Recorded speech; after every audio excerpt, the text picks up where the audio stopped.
The following program has been rated GE by the Kenya Film Classification Board. It is therefore suitable for general family viewing.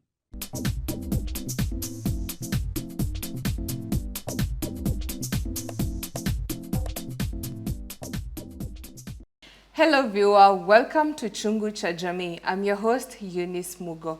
Today on the show we are talking matters financial literacy.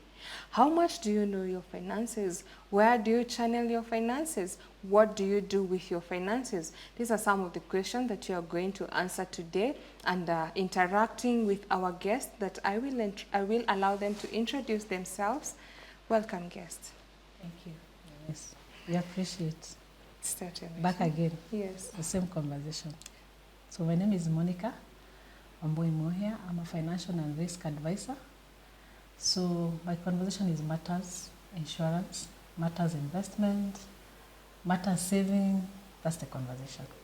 Always glad to have the conversations going. Thank you so much. Thank you. Welcome on the show. Auntie, you are all ready. Thank you so much. My name is Christina Nyango. I am a certified insurance consultant.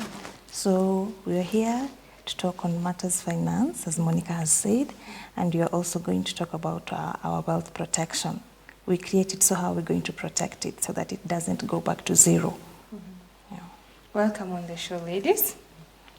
Viewer, I hope you can interact with us across all our social media networks. That's GBS TV Africa. Our SMS line is 21144. So to start with, financial literacy, matters to do with insurance. It's a very broad conversation. But just to start with the simple basis, what is insurance? Now, good question. The topic you started with is financial literacy. So, financial literacy and insurance, what's the combination? All right. So, anytime we talk matters finance, we've got to talk matters insurance. So, we are anticipating to invest and protect. Right? So, but I know our conversation today is on insurance in terms of financial literacy. So, probably basic. In a layman's language, that language where everyone now will understand and get to understand what is insurance. So insurance is a contract between an insurance company and a person. So when they come together in a contract, the aim is to transfer an unknown risk. All right? So that when that risk comes in, what are some of the risks that can come? Assuming today you get sick. Once you get sick, what you do, you go to the hospital. So you will incur costs, right? And that was unforeseen cost. So for example, if you had a medical cover, definitely that cost will be transferred into the insurance company. By that time, you have paid a premium for transferring that risk. So in a layman's language, that's the work of an insurance. Transferring risk. Transferring risk. Yes. Given that it's transferring risk, and now we are talking matters insurance and also financial literacy. Now, is there a difference between financial literacy and insurance? Help us. Yeah, there's actually a difference between financial literacy and insurance. You know, insurance, just as Monica said, it is transferring a risk. So a risk that is going to get you back to, is going to bring you to a financial loss, so you transfer it to the insurer. Whereas financial literacy is where you understand your financial obligations. How do you create your wealth? How do you save your money? How do you get out of debt? And so on and so forth. So they are different, but the gap is not so much big. So for you to understand insurance, you also need to understand financial literacy first. Yeah. Thank you so much. So now you've understood what is financial literacy, understanding your finances. The other time, Monica said, if you don't show where your money to go, it won't tell you how you spent it. It's surprising. With this economy, we don't want surprises when it comes to matter finances. Insurance. What different insurance do we have, and how now do you narrow down from now? I'm very new. I don't know nothing about insurance. Here you are telling me about how to transfer risk. It's something that it's so new to me. How now do you start teaching me of different policies and how they are good for me as an individual and also maybe as a family? Now that you mentioned about medical insurance, it's good for the family, but someone doesn't understand. Some say having such a policy, it's like inviting sickness to yourself. How do you explain that one to a person? Now, we've agreed that insurance is one way of protecting your achievement. Yeah? Yes, yes, yes. So the next thing you need to understand is what type of insurance do you require. So in the industry that we are in now, there are 3 types of insurances. So number 1, you can take a life insurance. So under life insurance, that's where you have a conversation of something like an education policy. So your intention is to make sure you secure the lives of your children in your absentia. That today you give a certain premium to an insurance company, and then they give you something called sum assured. So in the event of death today, or disability, or sickness, all right? That premium, for example, you're paying a premium of 5,000 with an intention of saving $1 million in few years. So now what happens when you die? Let's just call the word die. It's not a conversation that people like. Sure. They say it's like you're wooing death. But it's, so invite, just as they say, you're trying to invite death. But those things are inevitable. Sure. We have no control over it. So we tell you, give us a 5,000 shillings with a value of $1 million. So if anything happens to you, you are sure that your kids will be given their $1 million shillings to take them to school in your absentia. So probably that's one thing you need to do. All right? Now, the other thing now is you have something now like an endowment policy. Something else you need to also pick up again. You have something like a unit trust policy. All those are life insurance component. The second one is now the non-life insurance. So non-life insurance are things like car insurances, home insurances, even public liabilities. We have things like weavers. All those are non-life insurances. The other one now is now where you come in and say, I have health insurance. So health insurance now takes care of your health. And then in health insurance, you have things like medical covers. You have aspects like now critical illness covers that are now very popular in our industry. So those are the types of insurance that you can take. Yes. Oh, interesting. Now, in this case of already now we've defined different types of insurance, and now I want to narrow down. Maybe I'm needed a car insurance, which is compulsory when you buy a car. I'm needed a medical insurance, which is also kind of necessary when you have a family. You also need the life insurance. You have all these covers that you need. How do you now come down to prioritizing? This is the first one, so that now you can grow gradually, and by the end of the day, you have all the covers covering you depending with the needs and wants at that particular time. Okay, so for you to know which kind of cover is actually needed after you have all of them, is number 1 to understand the financial obligations that you have. After understanding them, then it's important to also create your needs versus your wants. If I have people that I take care of, if I have people that depend on me financially, that tells you that I actually need a life cover. In the event that I'm not there, the payout is going to guarantee to them, and it's going to take care of them. Because when I'm not there, they are going to suffer emotionally and financially. So whether they suffer emotionally or not, finances have to be taken care of. So I need a I'll need a life insurance. Then another thing is you're driving a car. That one you can't escape that. It's the law.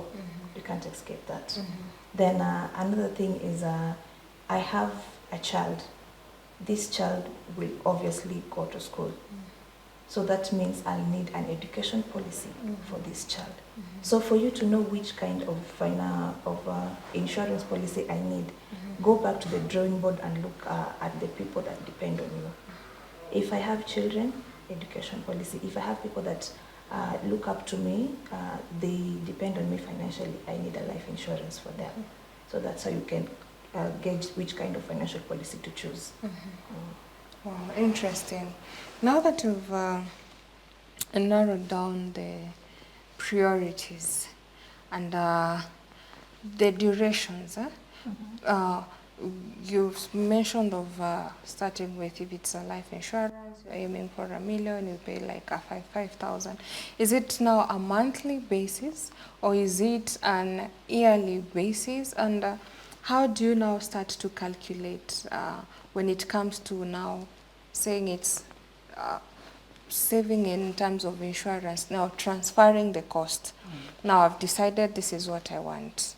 Now, how do you, if for instance, I'm taking like 2 policies at the same time, let's say education and now the life insurance, now that the car is inevitable, as long as you decide to drive, that one has to go with no question. Now, if I have these 2, as an provider for the insurance cover, how do you calculate so that by the end of the day, I don't say I'll pick one and leave one for later, but rather go with them both without getting so much financial constraint? How do you calculate? Is it a matter of what? Now, the word here is calculator. So I want us to look this word in 2 ways. Calculator from your need as a person, and then the calculation from the insurance need. Now, when you talk about calculation from a person's perspective, first and foremost, you need to factor age. Age is a very important factor when it comes to a premium payment. Right. Why age? Last time when we were here, we talked about different age groups, all right? And we agreed that there's an age group that is just starting life. Yes. And then there's a certain age group that life is really tough, so every coin matters, all right? Then there's a group that has already now gone through the 2 processes. Now they are worried about how they will settle in for their old age. So all this group matters, all right?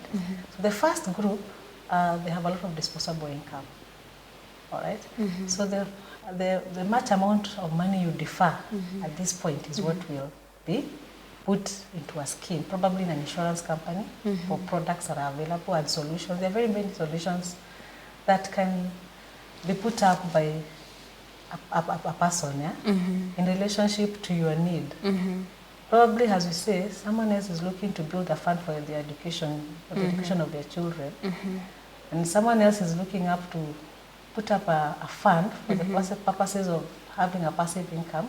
So all these factors determine the premium that you want to put aside, all right, as a person. Now, when you now agree with yourself that I want to put 10,000 shillings or 20,000 shillings into an insurance company for a goal, again, is a component of goal. So this goal, now you bring it, you transfer this goal into a solution that can be offered by an insurance company. The first thing we ask you also is the age, all right?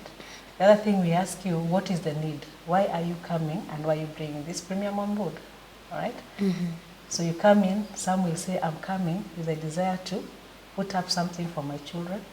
I'm coming with a desire to secure my car in the event of an accident. I'm coming with a desire to secure an income. So again, that need, now we take up our product and offer solution through that product. Then finally, what you need to understand is a timeline, right?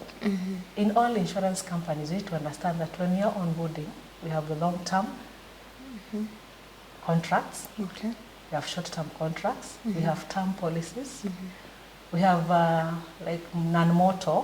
We have, you're coming in because you want a policy that will secure your car for like 12 months. That's a term policy for 12 months. And after 12 months, you pay another premium. all right? If nothing has happened to that to you, now that premium takes care of someone else, all right? So probably out of 5 people, 1 person got an accident. So your money does not go into waste. So it secures someone else's life, all right? So my answer is in 2 ways. You come in with a premium from your perspective as a person and from the client's perspective. But all in all, what we address is our needs and your ability to pay.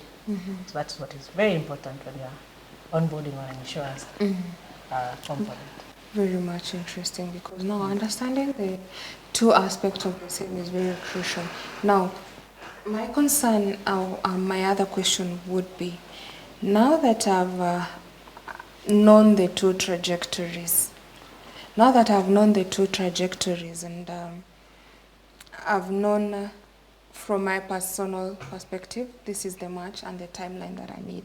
The question is, like the chamas, we get into chamas, and then along the way, now I'm talking of the long term.